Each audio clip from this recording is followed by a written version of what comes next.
Food made with love always tastes better. Hello friends, எல்லாரும் எப்படி இருக்கீங்க? நம்ம இன்னைக்கு பார்க்க போகிறது ஒரு குக்கிங் vlog.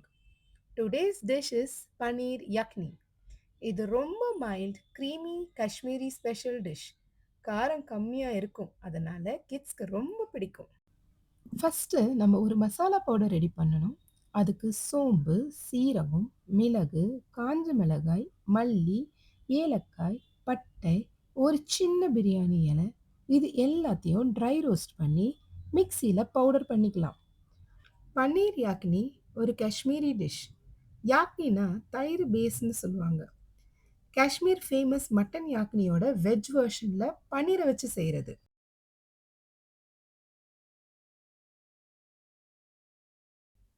அடுத்து ஒரு 10 கேஷ்யூவை 15 நிமிஷம் தண்ணியில் ஊற வச்சுட்டு, அது கூட ஒரு 4 பன்னீர் கியூப்ஸ் கொஞ்சம் கசகசா சேர்த்து திக் பேஸ்ட்டாக அரைச்சி வச்சுக்கணும். நம்ம வச்சிருக்க 200 கிராம்ஸ் பன்னீரை நல்லா கியூப்ஸாக கட் பண்ணிக்கலாம். அப்புறம் ஒரு கடாயில் ஆயில் விட்டு கட் பண்ணி வச்சிருக்க பன்னீரை ஷாலோ ஃப்ரை பண்ணி தனியாக எடுத்து வச்சுக்கலாம். நம்ம ஃப்ரை பண்ணி வச்சிருக்க பன்னீரில் கொஞ்சம் தண்ணி அண்ட் தேவையான அளவு சால்ட் சேர்த்து கொஞ்ச நேரம் விட்டுடலாம். இப்படி பண்ணுறதுனால பன்னீர் சாஃப்டாக இருக்கும். இப்போது கொஞ்சம் கேப்சிகமை க்யூப் ஷேப்பில் கட் பண்ணிவிட்டு ஒரு கடாயில் கொஞ்சம் ஆயில் விட்டு அதை ஃப்ரை பண்ணிக்கலாம். கூடவே க்யூபாக கட் பண்ணி வச்சுருக்க தக்காளியும் சேர்த்து ஃப்ரை பண்ணி ஒரு பிளேட்டில் எடுத்து வச்சுக்கலாம். அவ்வளோதான். இப்போ ரெடி பண்ணி வச்சுருக்க எல்லாத்தையும் சேர்க்க வேண்டியது தான். அதுக்கு ஒரு பேனில் கொஞ்சம் பட்டர் ஆட் பண்ணிவிட்டு பிரியாணி இலை, சீரகம் போட்டு பொரிஞ்ச உடனே இஞ்சி பூண்டு விழுது சேர்த்து அதை பச்சை வாசனை போகிற வரைக்கும் கொஞ்சம் வதக்கிக்கலாம். இப்போ இதில் நம்ம அரைச்சி வச்சிருந்த முந்திரி பன்னீர் பேஸ்ட்டை ஆட் பண்ணி கலந்து விட்டுக்கலாம்.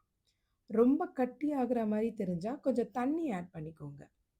இந்த முந்திரி பேஸ்ட் அரைக்கும் போது உங்களுக்கு வேணும்னா 2 பச்சை மிளகாவை ஆட் பண்ணிக்கலாம். எனக்கு காரம் வேணான்றதுனால நான் ஆட் பண்ணலை.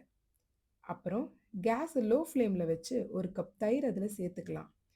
தயிர் சேர்த்த உடனே நல்லா கலந்து விட்டுக்கோங்க, இல்லைன்னா கட்டி கட்டியாக ஆயிடும். இந்த பன்னீர் யக்னி ஒரு ப்ரோட்டீன் ரிச் ஃபுட். ஏன்னா இதில் பன்னீர், தயிர் அண்ட் கேஷ்யூ இருக்குது. அப்புறம் இதில் ஃப்ரை பண்ண பன்னீர், அரைச்சி பொடி பண்ண மசாலா பவுடர் எல்லாம் சேர்த்து அது கூட கேப்சிகம் அண்ட் டொமேட்டோவையும் சேர்த்துக்கலாம். ஸ்கூல் ஹாலிடேஸ்னால் எங்கள் வீட்டில் டெய்லி டிஃப்ரெண்ட்டான ஃபுட் ரிக்வெஸ்ட் தான் வரும். மார்னிங் எழுந்த உடனே ஃபஸ்ட்டு கொஸ்டின், அம்மா இன்னைக்கு என்ன ஸ்பெஷல்ன்றது தான். ஹாலிடேஸில் மெனு பிளான் பண்ணுறது ரொம்ப கஷ்டங்க. ரெகுலரான மெனுலாம் பசங்களுக்கு கொஞ்சம் போர் தான். பாவம், கிட்ஸும் ஸ்கூல் டேஸில் ஓடிட்டே இருப்பாங்க. லீவ்னா தான் கொஞ்சம் ரிலாக்ஸ்டாக இருக்காங்க.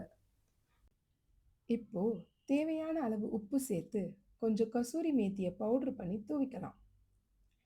லாஸ்ட்டாக இந்த கடாயை ஒரு மூடி போட்டு க்ளோஸ் பண்ணிடலாம். ஒரு 10 மினிட்ஸ் அப்படியே விட்டுட்டு ஓப்பன் பண்ணால் பன்னீர் யக்னி சூப்பராக ரெடி ஆகிடும்.